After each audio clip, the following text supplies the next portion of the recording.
Welcome to day 1969 of What's She Up To Now. Sharon Horne-Ellstrom here, documenting the journey originally as I transitioned from the brick and mortar corporate world of businesses, lots of decades in both, into the online world, right?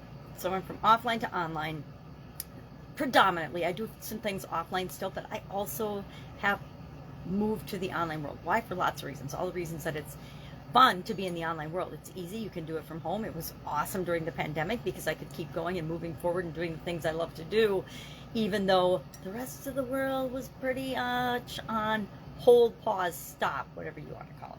Well, our idiom for Supersize Your Business today, we're talking about emergency funds for the Get Your Goals annual challenge. We're focusing on financial well-being, financial health, financial goals this month, as we do one thing every day to get what we want.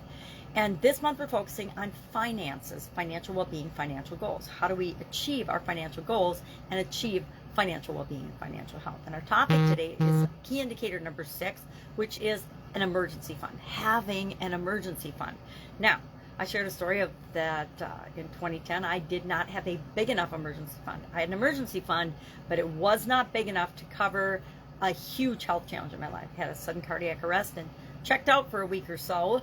And the medical care and treatment for that was literally nearly $500,000 for that, and for my heart surgery, etc. So learned a huge lesson there. And since then, I've solved that problem and fixed that and made sure I had a big emergency fund. But prior to that, I had an emergency fund. It just wasn't enough for something that I had never anticipated. I really never anticipated that I was going to have a death experience. So our topic today was talking about emergency funds. What are the advantages? Why do you want to have one? How do you create one? And then ways to manage and keep track of it and maintain it. That's important, right? And then talked about, just like with our business income, we keep our business and our personal income separate. We also want to keep our emergency fund separate and liquid.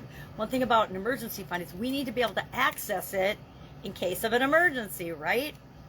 I think that a lot of us would have been much better off, or a lot of people would have been much better off, had they had an emergency fund heading into the pandemic. Now, I don't think anybody thought the pandemic was going to last for a year, in 2 years, and that the impact and the ramifications of it would still be with us today, but it did.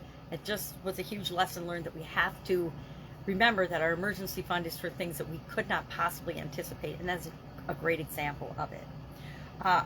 Our idiom today is to prepare for the worst, hope for the best. And I think of our faith, and that's why I've got the cross. And I had a little Bible, a little bitty, actually German Bible, to remind us that sometimes things are outside of our control, and we can, and that's when hope comes into play for me. I'm not a big believer in hope. I have faith and belief, but to me, those are slightly different than hope. And each of us define everything in a way that suits us, but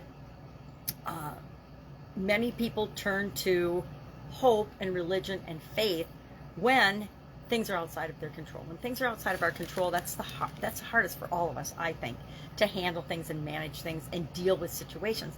But I think that sometimes when we just let go and release it to the universe or God or whatever you believe in, we end up getting better results than when we try to control everything. Because guess what?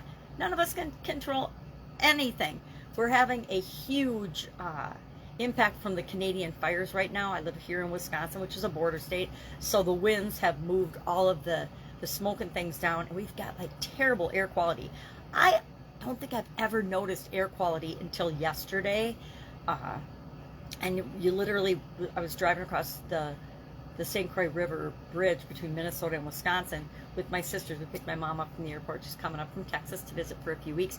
And you literally could not see the river. It was so hazy and so weird. It does make for some beautiful sunsets. It turns this orange glowing to magenta color as the sun sets. So that's kind of fun. But otherwise, pretty weird and pretty strange. Again, things we couldn't possibly anticipate. Things I've never even thought about before. I can breathe, so I've never thought about the importance of air quality. It gets hot and muggy here in Wisconsin in the summer, and just, you got some hot, muggy days, you deal with it. But for anybody that has breathing challenges, I really feel for them during this crazy time. So, prepare for the worst, hope for the best. Our idiom today, emergency fund, talked about that. And do we have an emergency fund? Do you have an emergency fund? It's something to think about. It's something to plan for. Do you have proper insurance? Do you have proper things to protect you when life happens? Because life is going to continue to happen, and things are going to happen outside of our control, so we might as well be prepared and ready for them. That's it. If I can help you in any way, hit me up and ask. Otherwise, I will be with you tomorrow. Have a fantastic, terrific day, and I hope that the air quality where you live is much better than it is where I live. Have an amazing day.